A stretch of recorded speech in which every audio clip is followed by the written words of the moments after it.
Go. I bid you a wonderful day to you, my peeps. My name is Samuel Thomas, and I have a little piece that I'd love to share with you. My wonderful audience. I wish to take you back last winter, maybe around December or so, and the setting was a meeting for the city council. They were discussing whom was running for mayor and why or why not to vote for some of the people.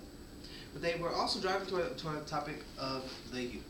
This famous topic seemed to be on the entire state's tongue since no one could figure out something proper to do, whether it be funds or even what facilities were needed. Debates of skate parks arose, even to summer camps for those who pleased. For the most part, I was not in attendance for this gathering.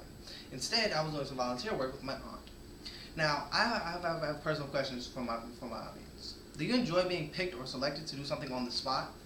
Well, last year, I most certainly didn't. On my way home, my aunt decided to make a detour and go to the city council meeting. This was about to be a day I foreverly regret. Before my aunt and I were done with our volunteer work, she mentioned that if I was interested in going to a meeting that consists of the city council. Now, I don't know about you, but I am not one for politics. I despise politics. I see it as too much cloak and dagger. I prefer when people are upfront and honest to me, but politicians seem to duck and dodge such an ethic. She questioned why I didn't like politics or why I didn't want to get involved in my community, and I gave her one simple answer: who listened.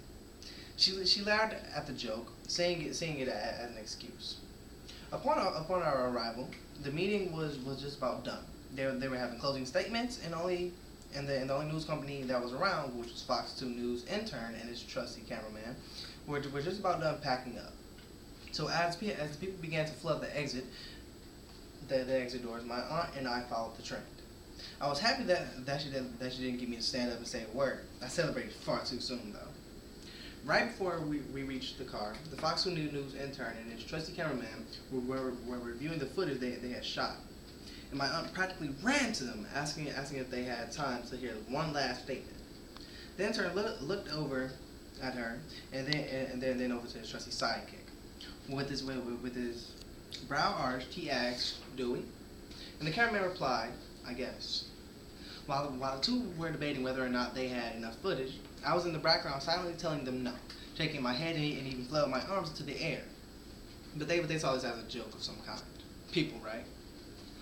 They can never comprehend when you give them a straight answer.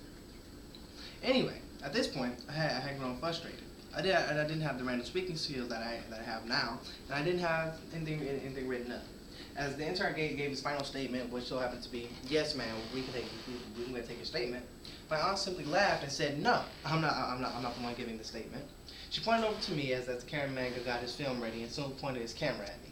I was practically shaking in my boots as I stepped forward in the cold weather.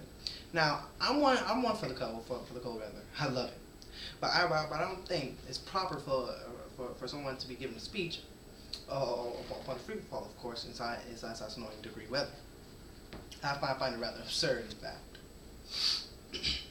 I was told to give them a speech around the lines of what the youth needed, what could benefit them. So pretty much, I was being forced to be the voice of the youth, on whom I knew nothing about. I was given 1 minute to think about this speech and delivered it in another minute. I stumbled upon every word as if I were playing football upon a hardwood floor with my socks on. As I finished the speech in roughly a minute, I simply tipped my head and gave my aunt a rather odd look before returning to the car. Of course, I did this before they asked anything else. On the car ride home, she couldn't stop on how good I did as I woke on the speech. As I arrived home, I gave her another odd look before saying, "Have a nice day." Then I returned to my bed because there's nothing else besides a nap that could cure a heartache over a bad speech. This has been my narrative. I wish you all a good day, and excuse my stuff.